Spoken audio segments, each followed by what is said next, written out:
If you're training for any kind of race and you want to do that outdoors, this weekend won't be too hot. Perfect running weather. Yeah, you're not going to overheat this weekend. It's going to be very nice. Partly cloudy skies by tomorrow afternoon. Right now, we're dealing with some rain on and off for you at the coast. 58 degrees at the moment. Seaside, we had some rainfall earlier, right around 10 o'clock. It was coming down pretty good. Now things have sort of settled down, but there's more moisture out there, more rain to be had. So let's take a look at those rain totals so far since midnight. No surprise here. Southern Oregon, a lot of zeros. Not much rain for you down there. Most of that was falling across southwest Washington and the coastline today. And even right now, the concentration of moisture is spread across Washington and parts of eastern Oregon. So at Kelso, we picked up 0.06 of an inch of rain. Over at Astoria, we picked up 0.03 of an inch so far. Let's cruise over to where they've been having some decent sized thunderstorms and some pretty good rain totals. Pullman at 0.3 of an inch. Joseph, a little bit more than 1/10 of an inch. LeGrand, almost 1/4 of an inch. But the numbers you don't see on the map include numbers up higher in the hills and around the Washington Cascades, where we've had up to an inch of rain from those thunderstorms just today. 64 degrees for us right now here in Portland. Everything's kind of mellow right now. Partly cloudy skies. By tonight, probably when most of you, I guess, would be sleeping right around 3 or 4 o'clock in the morning, you'll have a little bit of rainfall.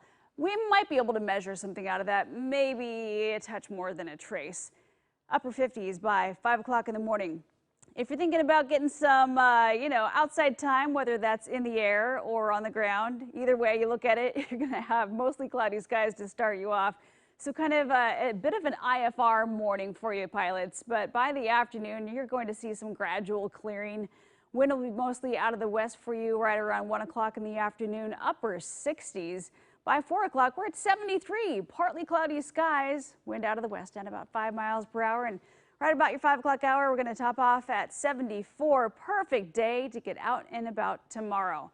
Okay, so here are your thunderstorms cruising through, taking their sweet time. That's why a flash flood watch is still in effect for portions of eastern Washington. Again, I mentioned earlier, we've seen rain totals in the vicinity anywhere from about 0.8 of an inch to an inch already. That's some great news. Everybody needs some rain. It's just a little too much all at once. And on top of the burn scars is going to be a concern. That's why that flash flood watch is in effect.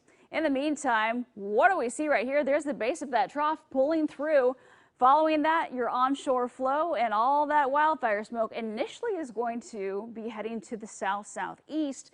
But look at how it wraps around the center of that low. It follows that center of that low right around and then eventually moves on out to the east. So that's some good news. It won't be over the Willamette Valley too long, maybe just long enough to catch very red sunrise Sunday morning. 7-day forecast. Okay, mid-70s kind of dominates the first part of the week, and then we get into some 80s, some low 80s Tuesday and Wednesday. Mostly sunny skies all the way through.